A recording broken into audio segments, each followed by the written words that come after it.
राज्यात पुन्हा एकदा राजकीय भूकंप होणार का याकडे लक्ष लागलेलं आहे।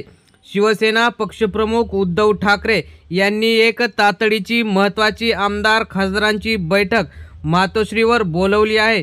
त्यामुळे राजकीय पत्रकार, राजकीय चॅनल आणि सर्वांच्या भुवया उंचावल्या आहेत। शपथविधी भाजपाचा कालच पार पडला, त्यानंतर आज ठाकरेंनी जी तातडीची बैठक बोलवली आहे त्यामध्ये असा काही वेगळा निर्णय होतो का याकडे लक्ष लागलेलं आहे।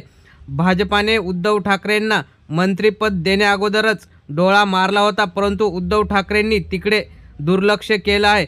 परंतु पुढील राजकीय वाटचालीसाठी ठाकरे काही वेगळा निर्णय घेतात का याकडे सुद्धा लक्ष लागलेलं दिसत आहे।